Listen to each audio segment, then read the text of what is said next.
ஒரு ஊர்ல ஒரு துறவி இருந்தார், புத்த சமய துறவி. அந்த ஊர் மன்னன் அவரை பத்தி கேள்விப்பட்டிருக்கான். ஒரு நாள் புறப்பட்டு போனான், துறவியின் பாதங்களை தொட்டு வணங்கினான். அதுக்கப்புறம் சொன்னான், ஐயா, நான் உங்களை அரண்மனைக்கு அழைச்சிட்டு போறதுக்காக வந்திருக்கிறேன். இனிமே நீங்க இங்க எதுக்கு இருக்கணும் அப்படின்னானா. அவன் மனசுக்குள்ள என்ன நினைப்புன்னா, இவர் எங்க வர போறாரு, நான் ரொம்ப எளிமையானவன், எனக்கு எதுக்கு அரண்மனை வாசம்னு சொல்லி விடுவார் அப்படின்னு நினைச்சிருக்கான். ஆனா அந்த துறவி என்ன பண்ணார் தெரியுமா? அப்படியா, சரி போகலாம், வா, போய் உன் ரதத்தை கொண்டுட்டு வா, அரண்மனைக்கு போகும்பொழுது அதுக்கு தகுந்த மாதிரி ஆடம்பரமா போகணும் அப்படின்னு விட்டாரான். துறவி இப்படி சொன்னதும் அந்த மன்னனுக்கு மனசுக்குள்ள சந்தேகம் வந்துட்டுது. இவர் உண்மையிலேயே துறவி தானா, ஏமாத்து பேர் வழி மாதிரி தெரியுதே அப்படின்னு நினைச்சிருக்கான். இருந்தாலும் இனிமே என்ன பண்றது, சொல்லியாச்சு. ரதத்தை கொண்டுட்டு வந்தான். துறவி ஏறி உக்காந்தார். பக்கத்துல ராஜா. அவர் ரொம்ப உற்சாகமா வரார். இவன் ரொம்ப சோர்ந்து போய் வரான். துறவி மரத்தடியிலேயே வாழ்ந்து பழக்கப்பட்டவர், அரண்மனையில எளிமையா ஒரு இடத்துல உட்காந்துக்குவார் அப்படின்னு நினைச்சான். ஆனா அப்படி இல்லை. அரண்மனைக்கு வந்த உடனே அந்த துறவி அதை கொண்டுட்டு வா, இதை கொண்டுட்டு வான்னு சொல்லி உத்தரவு போட ஆரம்பிச்சுட்டார். அரண்மனையில இருந்தா அரசனை மாதிரி இருக்கணும் அப்படிங்கிறார். ராத்திரி பூரா சௌரியமா தூங்கினார். பகல்ல அரண்மனை தோட்டத்துல உலாவ வேண்டியது, நீச்சல் குளத்துல குளிக்க வேண்டியது, இப்படியே பொழுது போக்கிட்டு இருக்கிறார். அந்த அரண்மனையில துறவி மகிழ்ச்சியா இருக்கிறார். மன்னனால அப்படி இருக்க முடியல. அவருக்கு எந்த கவலையும் இல்லை, இவனுக்கு அரசாங்க கவலைகள். துறவி அப்படி இருக்கிறத இவனால தாங்கிக்க முடியல. ஒரு நாள் அவர்கிட்டயே போய், நான் உங்ககிட்ட கொஞ்சம் பேசணும்னு நானா. துறவி பார்த்தார். நான் இந்த அரண்மனைக்கு வரும்பொழுதே நீ என்னமோ என்கிட்ட கேட்கணும்னு நினைச்ச, ஏன் கால தாமதம், நீ அனாவசியமா உன்னையே தொந்தரவு பண்ணிட்டு இருக்கிற, நீ கவலையா இருக்கேங்கிறது எனக்கு புரியுது. நான் மரத்தடியில் இருந்தப்போ கூட என்னை அடிக்கடி சந்திச்சுக்கிட்டு இருப்ப, ஏதாவது விளக்கம் கேட்கறது உண்டு. இங்க வந்த பிறகு என்னை சந்திக்கிறது கூட அபூர்வமா போயிட்டுது. நீ இப்போ என்ன கேட்க போறேங்கிறது எனக்கு தெரியும், இருந்தாலும் கேள் அப்படின்னாராம். வேற ஒண்ணும் இல்லைங்க, இப்போ உங்களுக்கும் எனக்கு என்ன வித்தியாசம், 2 பேரும் அரண்மனையில தான் இருக்கிறோம். நீங்க மகிழ்ச்சியா இருக்கிறீங்க, நான் அப்படி இருக்க முடியல. இவ்வளவுக்கும் நீங்க முன்னாடி இருந்தது மாதிரி இல்லை. தினமும் தங்க தேர் கேட்குறீங்க, உயர்தரமான ஆடைகள் அணிகிறீங்க, சுவையான சாப்பாடு. இப்படி இருக்கிறப்போ உங்களுக்கும் எனக்கு என்ன வித்தியாசம்? இதுதான் மன்னனுடைய கேள்வி. இதுக்கு பதில் சொல்றேன், என் கூட புறப்பட்டு வா, இந்த நகரத்துக்கு வெளியில போவோம் அப்படின்னு சொல்லி அரசனை கூப்பிட்டுக்கிட்டு ஊர் எல்லைக்கு சேர்ந்தார் துறவி. அங்க போய் சொன்னார், இதை பாருப்பா, இந்த இடத்த தான் தேடிக்கிட்டு இருந்தேன். இனிமே நான் திரும்பி வர போறதில்ல. நீ என்னோட வர்றியா, திரும்பி போறியா அப்படின்னார். நான் எப்படிங்க உங்க கூட வர முடியும்? என்னுடைய நாடு, என்னுடைய சொத்துக்கள், மனைவி, மக்கள் எல்லாத்தையும் விட்டுட்டு எப்படிங்க வர்றதுன்னா. இப்ப அந்த துறவி சொன்னார், இப்ப வித்தியாசத்தை தெரிஞ்சுக்கிட்டியா? நான் அரண்மனையில் இருந்தேன், எல்லா வித பொருள்களும் உடையவனா இருந்தேன், ஆனா எதையும் சொந்தம் கொண்டாடுறவனா இருக்கல. ஆனா நீ அப்படி இல்லை, எல்லாத்தையும் சொந்தம் கொண்டாடிட்டு இருக்கிற. இதுதான் நமக்குள்ள வித்தியாசம் அப்படின்னு சொன்னார். அரண்மனை ஆடைகளை அப்படியே களைஞ்சார், அரசங்கிட்ட கொடுத்தார். உன்னுடைய ஆடைகளை நீயே வச்சுக்கோன்னார். அவர் பாட்டுக்கு நடந்து போனார், திரும்பியே பார்க்கல. அரசனுக்கு அப்பதான் தன்னுடைய அறியாமை விளங்குச்சான். இதுல இருந்து நாம புரிஞ்சுக்க வேண்டியது என்னன்னா, இந்த உலகத்துல எத்தனையோ பொருள்கள், அதையெல்லாம் முறையா பயன்படுத்தினா மகிழ்ச்சி. அதை விட்டுட்டு அதுக்கெல்லாம் சொந்தம் கொண்டாட ஆரம்பிச்சா கவலை. நம்ம ஆட்கள் சொந்தம் கொண்டாடுற விதமே தனி. ஒரு ஆளு இன்னொருத்தங்கிட்ட ஒரு கொடை கடன் வாங்கியிருந்தான், திருப்பி கொடுக்கல. கொடையை கொடுத்தவன் கேட்டான், என்கிட்ட கடன் வாங்கினிய கொடை, அதை கொஞ்சம் திருப்பி தர்றியான்னா. அது உனக்கு இப்போ அவசரமா தேவைப்படுதா அப்படின்னு கேட்டான் இவன். எனக்கு தேவைப்படல, அந்த கொடையை நான் யாருக்கிட்ட வாங்கியிருந்தேனோ அவனுக்கு இப்போ அது அவசரமா தேவைப்படுது அப்படின்னானா அந்த ஆள். ஆந்திர நாட்டில் ஒரு அரசர் இருந்தார். அந்த அரசர்கிட்ட ஒரு அமைச்சர் இருந்தார். அந்த அமைச்சர் பேரு ராயண பாஸ்கர். அவர் ஒரு பெரிய அறிவாளி. அது மட்டும் இல்லை, மிகச்சிறந்த கொடையாளி. யார் எது கேட்டாலும் இல்லைன்னு சொல்ல மாட்டாராம். அதன் காரணமாகவே அவர்கிட்ட இருந்த செல்வம் நாளுக்கு நாள் குறைஞ்சிக்கிட்டே வந்துட்டு தான். கடைசியில் குடும்பத்துக்குன்னு எதுவும் வைக்காமலே அவர் போய் சேர்ந்துட்டார். மகனும் இறந்துட்டார். அந்த குடும்பத்தில் மிஞ்சி இருந்தது அவருடைய மருமகள், ஒரு பேரன், அவ்வளவுதான். இருந்த ஒரே சொத்து பழுதடைஞ்ச ஒரு வீடு. அந்த அம்மா மற்ற வீடுகளில் வேலை செஞ்சு தன்னுடைய பிள்ளைய படிக்க வச்சுக்கிட்டு வராங்க. அந்த புள்ள ஒரு பெரிய வள்ளலுடைய பேரன்கிறது அந்த பள்ளி வாத்தியார்களுக்கும் தெரியும். அதனால் அவங்களும் இவங்ககிட்ட கொஞ்சம் அன்பாகவும் அக்கறையாகவும் பழகி பாடம் சொல்லி கொடுத்துக்கிட்டு இருக்கிறாங்க. ஒரு நாள் ஒரு புகழ்பெற்ற கவிஞர் ஒருத்தர் அந்த பள்ளிக்கூடத்துக்கு வந்திருக்கிறார். ஆசிரியர்கள்கிட்ட பேசிக்கிட்டு இருந்தப்போ ஒரு செய்தியை சொன்னாராம்.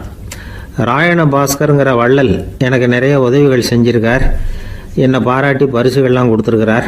அந்த வள்ளல் வாழ்ந்த கிராமத்தை பார்க்கணுங்கிறதுக்காக தான் இப்போ இங்கே வந்திருக்கிறேன் அப்படின்னாராம். ஆசிரியர் உடனே இந்த பையனை கூப்பிட்டு, இதை பாருங்கள், இவன் யார் தெரியுமா, நீங்கள் குறிப்பிடுகிற அந்த வள்ளலின் பேரன் அப்படின்னு அறிமுகப்படுத்தினாராம். கவிஞரின் கண்களில் ஆனந்த கண்ணீர். அந்த பரவச நிலையிலேயே அந்த வள்ளலை பற்றி கவி பாட ஆரம்பிச்சுட்டாராம். இந்த சின்ன பையன் அதை கேட்டிருக்கிறான்.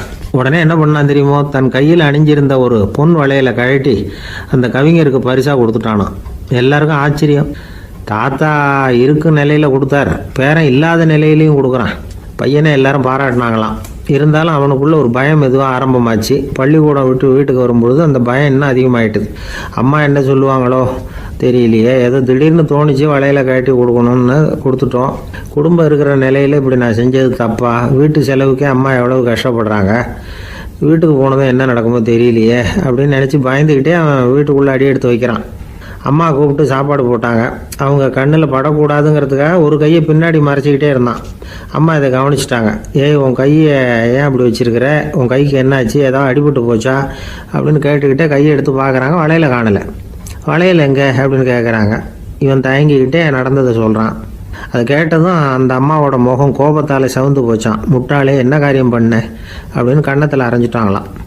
அம்மா, என்னை அடிக்காத, ஏதோ தெரியாமல் தப்பு பண்ணிட்டேன் அப்படின்ட்டுருக்கான். மகனே, வளையலை கொடுத்ததுக்காக நான் உன்னை அடிக்கலை, அப்படிங்க பின்ன எதுக்கு அடித்தேன்னு கேட்டிருக்கான். உன் பாட்டனார் ஒரு பெரிய வள்ளல், அவர் எதையும் பாதி வேலையை செய்யறதில்ல, அவருடைய பேரை நீ அரைகுறை வேலை செஞ்சுட்டு வந்திருக்கிற அப்படின்னாங்களாம். என்னம்மா சொல்கிறேன்ருக்கான். நீ ஒரே ஒரு வளையலை மட்டும்தானே கட்டி கொடுத்துருக்குற, கொடுக்குறதா இருந்தால் ரெண்டையும் சேர்த்துல கொடுத்துருக்கணும், அதுதானே உங்கள் தாத்தாவுக்கு பெருமை அப்படின்னாங்களாம். அம்மா, தெரியாமல் செஞ்சுட்டேன், உங்கள்கிட்டையும் அரை வாங்கிட்டேன் அப்படி இப்படின்னு அவன் சொல்லியிருக்கிறான். இப்போ அம்மா கொஞ்சம் இருங்க, அந்த கவிஞர் இன்னைக்கு நம்ம ஊரில் தான் தங்கியிருப்பார், நாளைக்கு காலையில் தான் அவர் எங்கே இருக்காருன்னு விசாரித்து இன்னொரு வளையலையும் கொடுத்துட்றேன் அப்படின்ட்டுருக்கான். மகனே, நல்ல செயல்களையெல்லாம் நாளைக்குன்னு ஒத்தி போடாத, நாளைக்கு என்ன நடக்குங்கிறது யாருக்கு தெரியும், இப்போவே போ, எங்கே இருக்காருன்னு பாரு அப்படின்ட்டுருக்காங்க. மகன் புறப்பட்டான். பள்ளி ஆசிரியர்கிட்ட போய் கேட்டானான் அந்த கவிஞர் எங்கே இருக்காருன்னு.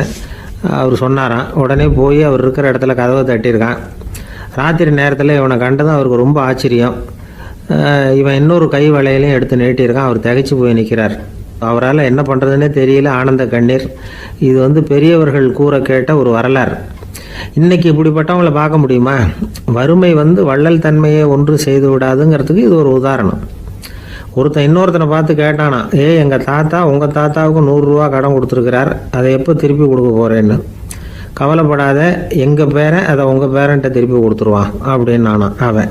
ஒரு அழகான கடற்கரை. சுற்றுலா பயணிகள் நிறைய பேர் அங்கே போகிறது வழக்கம். சனி ஞாயிறு கூட்டம் அதிகமாக இருக்கும். அதோட விளைவு என்னங்கிறது அடுத்த நாள் தான் தெரியும்.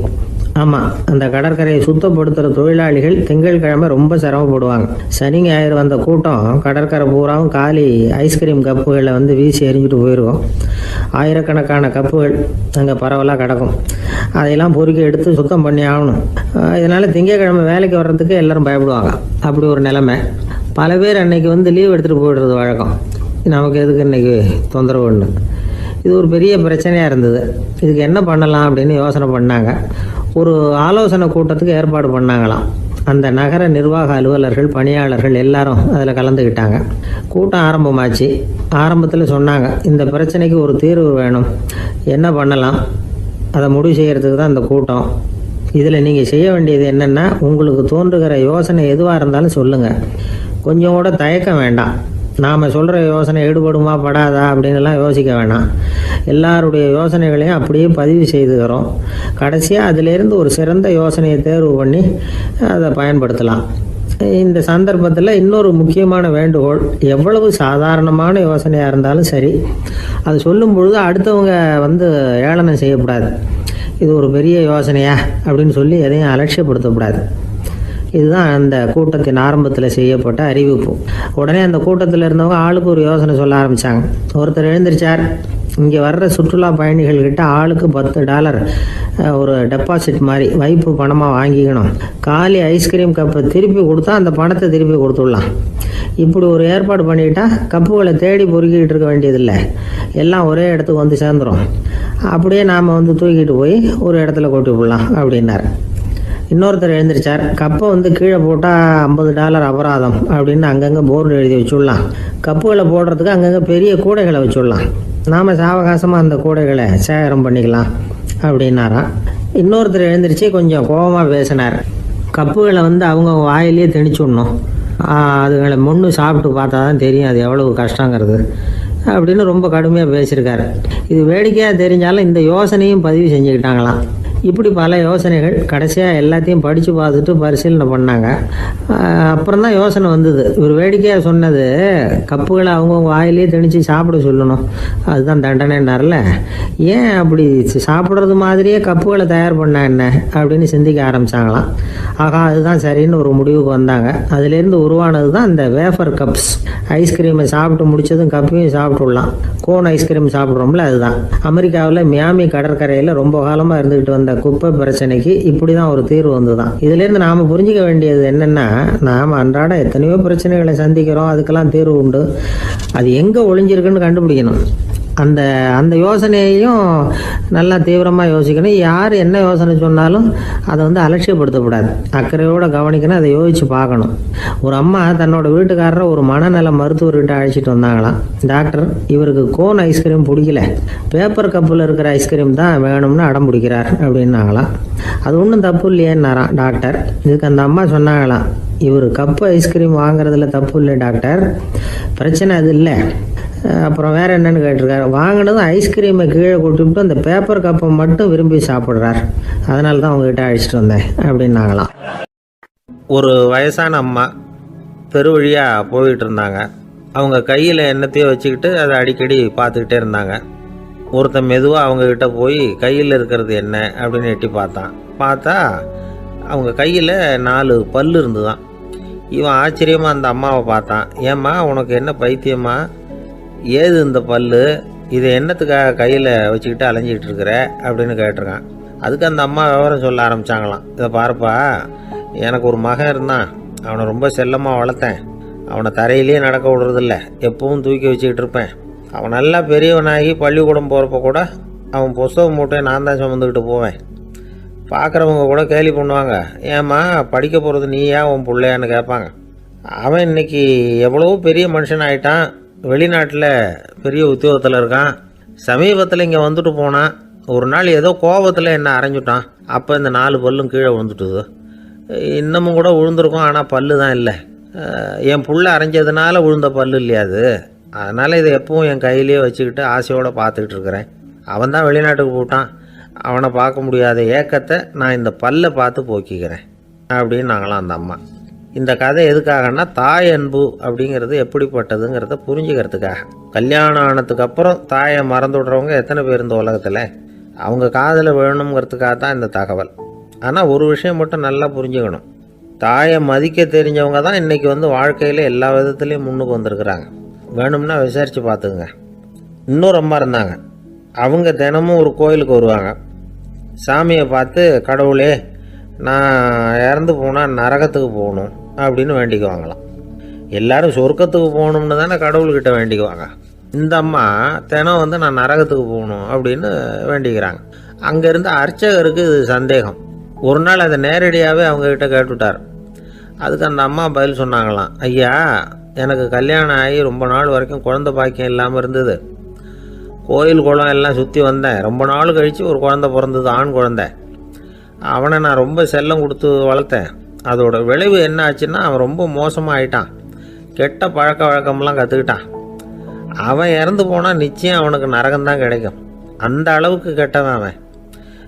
அப்படிப்பட்ட காரியங்கள்லாம் பண்ணிகிட்ருக்கான், எனக்கு தெரியும். இவனுக்காக நரகத்தில் கூட யாரும் தயவு காட்ட மாட்டாங்க, தாட்சண்யம் காட்ட மாட்டாங்க. அதனால் இவனுக்கு முந்தி நான் இறந்து நரகத்துக்கு போயிட்டா அங்கே இவனை கவனிச்சிக்கலாமே, இவனுக்கு பணியோட செய்யலாமேன்னு பார்க்குறேன் அப்படின்னு நாங்களாம். அதனால தான் நான் நரகத்துக்கு போகணும்னு தினம் ஆண்டவனை வேண்டிகிட்டு இருக்கிறேன் அப்படின்னு கண்கலங்கி அந்த அம்மா சொன்னாங்களாம். அதுதான் தாய் உள்ளம்ங்கிறது. தாயின் பெருமையை சரியாக உணர்ந்துட்டா அவங்களுக்கு எப்பவும் எந்த கஷ்டமும் வராது. இது ஏதோ உபதேசத்துக்காக சொல்கிற வார்த்தை இல்லை, உண்மையான வார்த்தை. இந்த விவரத்தையெல்லாம் நண்பர் ஒருத்தர்கிட்ட சொல்லிக்கிட்டு இருந்தேன். அவர் கொஞ்ச நாள் கழித்து என்னை தேடி வந்தார். அவர் கையிலேயும் 4 பல்லு வச்சுருந்தார். என்னங்க ஆச்சு, ஏதுங்க அந்த பல்லு அப்படின்னு விசாரித்தோம். உங்கள் உபதேசத்தை கேட்டுவிட்டு இந்த உலகத்தில் எல்லாரையும் தாயாக நினைக்க ஆரம்பிச்சிட்டேன். ஒரு அம்மாவை கடத்தரில் பார்த்து தாயேன்னு கூப்பிட்டேன். அவங்க உடனே பலார்னு என்னை அரைஞ்சிட்டாங்க. பல்லு விழுந்துட்டுது. அதை தான் பொறுக்கி எடுத்துக்கிட்டு நேராக உங்களை தேடி வந்துக்கிட்டு இருக்கிறேன்னார். தாயேன்னு தானே கூப்பிட்டீங்க, அதுக்கு ஏன் அரைஞ்சாங்க அப்படின்னு கேட்டோம். நான் தாயேன்னு கூப்பிட்டது அவங்க காதில் நாயேன்னு விழுந்துட்டு தான், அதுதான் இப்படி ஆயிட்டுது அப்படின்னார். ஒரு ஊரில் ஒரு பெரிய ஞானி இருந்தார். அவர் படுக்கையில் இருந்தார். இன்னும் கொஞ்ச நேரம்தான் அவர் இந்த உலகத்தில் இருக்க போகிறார். அவரை சுற்றி ஏகப்பட்ட கூட்டம். ஏற்கனவே அவருடைய உபதேசங்களை கேட்டவங்க பல பேர் அவரை சுற்றி நிற்கிறாங்க. அந்த ஞானி மெதுவாக கண்ணை திறந்து பார்க்குறார். எல்லாரும் அவருடைய கடைசி வார்த்தையை கேட்கறதுக்காக அவளோட காத்துக்கிட்டு இருக்கிறாங்க. அந்த ஞானி மெதுவாக பேச ஆரம்பித்தார். நான் என்னுடைய வாழ்நாள் பூராவும் உங்களுக்கு நிறைய போதனைகள் சொல்லிக்கிட்டு இருக்கிறேன். பேரானந்தம், மகிழ்ச்சி, தியானத்தன்மை இதை பற்றியெல்லாம் சொல்லியிருக்கிறேன். இப்போ நான் வேற ஒரு கரைக்கு போய்கிட்டு இருக்கிறேன். நான் இனிமேல் இந்த கரையில் இருக்க மாட்டேன். நீங்கள் நான் சொன்னதையெல்லாம் கேட்டீங்க, ஆனால் எதையும் நீங்கள் நடைமுறைப்படுத்தி பார்க்கல. எல்லாம் கேட்டதோடு சரி, அதோடு விட்டுவிட்டீங்க. அப்புறம் அதை தள்ளி போட்டுக்கிட்டே வந்துட்டீங்க. மேலும் அதை தள்ளி போடுறதுல எந்த பிரயோஜனமும் கிடையாது. இப்போ நான் போய்கிட்டு இருக்கிறேன். உங்களில் யாராவது என்னோட வர்றதுக்கு தயாரா அப்படின்னு கேட்டார். அவ்வளவுதான். யாரும் வாயை திறக்கல. ஒரே மௌனம், சத்தமே இல்லை. ஒருத்தர் பார்த்துக்கிட்டே நிற்கிறாங்க. அந்த கூட்டத்தில் ஒரு ஆள் அந்த ஞானி கூடவே 40 வருஷத்துக்கு மேலே இருந்திருக்கிறான். அவனும் வாயை திறக்காமல் இன்னொருத்தன் முகத்தை பார்த்துக்கிட்டே நிற்கிறான். இந்த சமயத்தில் பின்னாடி நின்றுக்கிட்டு இருந்த ஒருத்தன் கையை தூக்கினான். ஞானி அவனை பார்த்தார். சரி, ஒருத்தனுக்காவது நம்மோட வர்றதுக்கு தைரியம் இருக்குது அப்படின்னு நினச்சார். ஆனால் அந்த ஆள் என்ன சொன்னான் தெரியுமா? ஐயா, நீங்கள் கேட்குறப்போ நான் உடனே எழுந்திருக்கல, கையை மட்டும்தான் தூக்கினேன். என்ன காரணம்னா, நான் எப்படி அடுத்த கரைக்கு சேர்றதுங்கிறது தெரிஞ்சுக்கிறதுக்காக தான். அந்த விவரத்தை மட்டும் இப்போ உங்ககிட்ட இருந்து நான் தெரிஞ்சுக்க ஆசைப்படுறேன். ஏன்னா இப்போ நான் உங்கள் கூட வர்றதுக்கு தயாராக இல்லை. எவ்வளவோ காரியங்களை நான் இன்னும் இங்கே முடிக்க வேண்டியிருக்குது. வீட்டுக்கு ஒரு விருந்தினர் வந்திருக்கிறார். என்னுடைய இளைய மகனுக்கு கல்யாணம் பண்ணி வைக்கணும். அதனால் இன்றைக்கி உங்கள் கூட வர முடியாது. அது மட்டும் இல்லை, இப்போ உங்கள் கூட அடுத்த கரைக்கு வந்தால் திரும்பி வர முடியாதுன்னு வேறு சொல்கிறீங்க. அதனால் இப்போ நான் வரல. இன்னொரு நாள் நிச்சயமாக நான் வர்றேங்க, உங்களை சந்திக்கிறேன். அதனால் இப்போ நீங்கள் இன்னொரு தடவை எங்களுக்கு விளக்கமாக சொல்லணும். ஏற்கனவே பல தடவை சொல்லியிருக்கிறீங்க. தயவு பண்ணி இப்போ ஒரு தடவை சொன்னீங்கன்னா சௌகரியமாக இருக்கும். அந்த அடுத்த கரையை அடையிறது எப்படி, இப்போ ஒரு தடவை அதை விளக்கமாக சொல்லிட்டிங்கன்னா நல்லா ஞாபகப்படுத்திக்குவேன். அது சரியான சமயம் வர்றப்போ இது எனக்கு உதவியாக இருக்கும் அப்படின்னு நானா. ஆனால் உண்மை என்ன தெரியுமா? அந்த சரியான சமயம் வரவே இல்லை அப்படிங்கிறது தான் உண்மை. இப்படி அந்த கதை முடியும். இந்த கதை அந்த ஒரு ஆளுக்கு மட்டும் இல்லை, கிட்டத்தட்ட எல்லாருக்குமே இது பொருந்தும் அப்படிங்கிறாங்க விவரம் தெரிஞ்சவங்க. எல்லாருமே அந்த சரியான தருணத்துக்காகத்தான் காத்துக்கிட்டு இருக்கிறாங்களாம். அதுக்காக ஜோசியம் பார்க்குறாங்க, கைரேகை பார்க்குறாங்க. நாளைக்கு என்ன நடக்குங்கிற ஆவலில் எல்லாரும் காத்துக்கிட்டு இருக்கிறாங்க. ஆனால் அந்த ஒரு நாள் ஒருபோதும் வரப்போகிறதில்ல. நீங்கள் தள்ளி போடுறதுக்காக பல அர்த்தமில்லாத காரணங்களை தேடுறீங்க அப்படிங்கிறார் ஒரு ஞானி. காத்திருக்கிறதுலேயே நம்ம காலம் ஓடி போயிடுது. ஏன்னா இன்னைக்கு நாம் சிந்திக்கிறது நாளைக்கு நாம் சிந்திக்கிறது இல்லை. ஒவ்வொரு நாளும் ஒவ்வொரு மாதிரி போயிடுது. நாளைக்கு மறுநாளை பற்றியே சிந்திக்கிறோம். இப்படியே அது பாட்டுக்கு போயிடும். கரையை தொட்டு பார்க்குறது எப்போ, இதுதான் கேள்வி. நமக்கு வேண்டியப்பட்ட ஒருத்தர் ஒரு ரயில்வே பிளாட்ஃபாரத்தில் நின்றுட்டு இருக்கிறார். அங்கே இருக்கிறவங்க கிட்ட கேட்குறாராம், விசாரிக்கிறார். ஏங்க கிழக்க போகிற ரயில் போயிட்டுதுங்களான்னாராம். போயிட்டுதுன்னு இருக்கிறாங்க. கொஞ்ச நேரம் கழிச்சு ஏங்க மேற்க போகிற ரயில் போயிட்டுதுங்களான்னு கேட்டிருக்காரு. போயிட்டுதுங்களான் இருக்காங்க. அப்புறம் கொஞ்ச நேரம் கழிச்சு மறுபடியும் ஏங்க 10:30 மணி வண்டி போயிட்டுதான்னு கேட்டிருக்காரு. தொடர்ந்து காலையிலேருந்து சாயந்தரம் வரைக்கும் இப்படி ஒரே இடத்துல நின்றுட்டு கேட்டுக்கிட்டே இருக்கிறார். இதை பார்த்துக்கிட்டு இருந்த ஒருத்தர் அவர்கிட்ட ஏங்க நீங்கள் எங்கே போகணும் அப்படின்னு கேட்டாராம். இவர் மெதுவாக சொன்னாராம், இந்த ரயில்வே லைனை தாண்டி அந்த பக்கம் போகணும் அப்படின்னாராம். ஒரு ஊரில் ஒருத்தர் இருந்தான். ஒரு நாள் காலையில் எழுந்திரிச்சான். ஒரு 10 ரூபாய் எடுத்து சட்டை பையில் வச்சுக்கிட்டான். கடை தெருவுக்கு புறப்பட்டான். காய்கறி வாங்குறதுக்காக அவன் போகிறான். காய்கறி சந்தைக்கு போய் சேர்ந்தான். கத்திரிக்காய் 4 கிலோ கொடுங்கன்னான். கொடுத்தாங்க. காசு கொடுக்கறதுக்காக சட்டை பையில் கையை விட்டான். பணத்தை காணும். 10 ரூபாயை சட்டை பையில் வச்சுக்கிட்டு தான் வந்தான். அது இப்போ அங்கே இல்லை. வழியில் எங்கேயும் அது விழுந்துட்டு போல்ருக்கு. அல்லது யாராவது திருடர்கள் தெரியாமல் அதை எடுத்துக்கிட்டு போட்டாங்களா என்னன்னு தெரியல. எப்படியோ 10 ரூபாய் அவன் இழந்துட்டான். கையில் காசு இல்லை. அதனால் கத்திரிக்காயை திருப்பி கொடுத்துட்டு கவலையோட வீட்டுக்கு திரும்பி வந்தான். அதையே நினச்சிக்கிட்டு இருந்தான். அவனுக்கு துக்கம் அதிகமாக போச்சு. அழ ஆரம்பிச்சிட்டான். காய்கறிகள் வாங்கிட்டு வந்து ஆனந்தமாக சமைச்சு சாப்பிட்லாம்னு நினச்சோம். அது முடியாமல் போச்சேங்கிற கவலை அவனுக்கு. அதனால் அதை மறக்கவே முடியல. இது நடந்து கொஞ்ச நாள் ஆச்சு.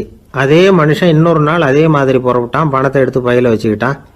காய்கறி சந்தையை நோக்கி போய்கிட்டு இருக்கிறான். இப்போ வழியில் ஒரு ஏழை பையனை பார்த்தான். தம்பி எங்கே போகிற அப்படின்னு கேட்டான். ஐயா பள்ளிக்கூடத்துக்கு போய்கிட்டு இருக்கிறேன்னா அவன். சரி, அதுக்கே எவ்வளவு கவலையோடு போய்கிட்டுருக்கிற அப்படின்னு விசாரித்தான் அவன்.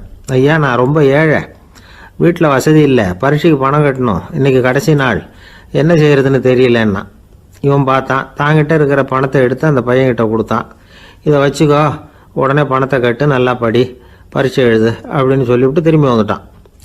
வெறுங்கையோடு திரும்பி வந்தும் வீட்டில் கேட்குறாங்க எங்கே காய்கறின்னு வழக்கம் போல் கேட்டாங்க. இவன் நடந்ததை சொன்னான். இப்போ வீட்டில் இருந்தவங்க அவங்ககிட்ட ஒரு கேள்வி கேட்டாங்க. ஏங்க இதே மாதிரி முன்னாடி ஒரு தடவை காய்கறி வாங்க போய் வெறுங்கையோடு திரும்பி வந்தீங்க, இப்போவும் வெறுங்கையோடு தான் திரும்பி வந்திருக்கிறீங்க. ஆனால் முன்னாடி வந்தப்போ வருத்தமாக இருந்தீங்க, இப்போ உங்கள் முகத்தில் வருத்தம் தெரியலையே அப்படின்னு கேட்டிருக்கிறான். அதாவது வீட்டில் இருக்கிறவங்க கேட்டாங்களாம். இப்போ அந்த மனுஷன் யோசிக்க ஆரம்பித்தானான். இந்த 2 நிகழ்வுகளுக்கு என்ன வித்தியாசம்? போன தடவை அவன் பணத்தை இழந்தான், இந்த தடவை அவன் பணத்தை இழந்திருக்கிறான். போன தடவை யாரோ திருடிட்டு போயிட்டாங்க, இந்த தடவை அவனாவே ஒரு பையன் பேரில் இறக்கப்பட்டு எடுத்து கொடுத்துருக்குறான். அன்னைக்கு பணம் போயிட்டுதேன்னு வருத்தமாக இருந்தது, இன்னைக்கு பணம் போனாலும் மனசுக்கு மகிழ்ச்சியாக இருக்குது, நிறைவாக இருக்குது. கொஞ்சம் யோசிச்சு பாருங்க. பணத்தை இழந்தது மகிழ்ச்சிக்கோ வருத்தத்துக்கோ காரணமாக இருக்க முடியாது. அப்படின்னா வேற எது காரணம்? அன்றைக்கு பணத்தை இழந்துட்டேன்னு அழுதான், இன்றைக்கு பணத்தை இழந்தாலும் மகிழ்ச்சியாக இருக்கிறான். ஆகவே மகிழ்ச்சிக்கும் துக்கத்துக்கும் இழப்பு காரணம் அல்ல, இழப்பு பற்றிய நம்முடைய அறிவு தான் காரணம் அப்படிங்கிறது பெரியவர்களுடைய கருத்து. எந்த பொருளும் நமக்கு கவலையை உண்டு பண்ணுறதில்ல, அந்த பொருள் பேரில் நாம் வைக்கிற பற்று தான் கவலையை உண்டு பண்ணுது. பொருள்கள் நம்ம விட்டுட்டு போயிட்டா நாம் அழுதுகிட்டு இருக்கிறோம், நாமே அதுகளை விட்டுட்டு வந்துட்டா மகிழ்ச்சியாக இருக்கிறோம். இந்த உண்மையை புரிஞ்சுக்கிட்டு நம்முடைய வாழ்க்கையை நல்ல விதமாக அமைச்சிக்கணும். ஒரு ஆள் அழுதுகிட்டு இருந்தான். ஏன்டா அழுகுறேன்னு கேட்குறார் ஒருத்தர். இழக்கிறதுக்கு எதுவும் இல்லை, அதனால் அழறேன்னா. என்னடா சொல்கிறேன்னார். கிட்ட வாங்க சொல்கிறேன்னா. இந்த மணி பர்ஸை வேற ஒருத்தன் பாக்கெட்லேருந்து திருடினேன், அப்புறம் தான் புரிஞ்சுது அவங்ககிட்ட இழக்கிறதுக்கு எதுவும் இல்லைங்கிறது. ஆமாங்க இது காலி பர்ஸு, அதனால் இப்போ அழுதுகிட்டு இருக்கிறேன், திருடியும் பிரயோஜனம் இல்லை அப்படின்னு சொல்லிவிட்டு அழுதானா. ஒரு ஊரில் ஒரு ராஜா இருந்தார். பெரிய அரண்மனையில் தான் இருக்கிறார். எல்லா வசதியும் இருந்தது. இருந்தாலும் அவர் எல்லாரும் சொல்கிறது எப்படி தெரியுமா? பிச்சைக்கார ராஜா.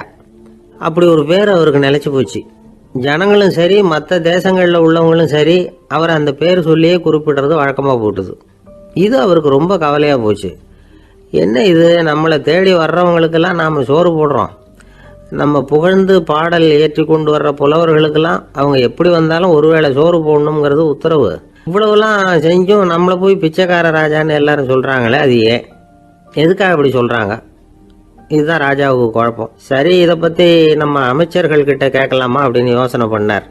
இந்த விஷயத்தை போய் அவங்ககிட்ட எப்படி கேட்கறதுன்னு அவருக்கு தயக்கமாக இருந்தது. கௌரவ குறைச்சலாக தெரிஞ்சுது அவருக்கு. சரி, சாதாரண குடிமக்கள்கிட்ட இதை பற்றி கேட்கலாமா அப்படின்னு யோசனை பண்ணார். கேட்கலாம், ஆனால் அவங்க யாரும் ராஜா முன்னாடி நின்று தைரியமாக பேசக்கூடிய அளவுக்கு இல்லை. ராஜாவோட குழப்பம் நாளுக்கு நாள் அதிகமாக போச்சு. கடைசியாக அவர் ஒரு முடிவுக்கு வந்தார். அதாவது இதை பற்றி ஒரு பிச்சைக்காரங்கிட்டே கேட்டு பார்த்துட்டா என்ன. இதுதான் அவர் பண்ண முடிவு.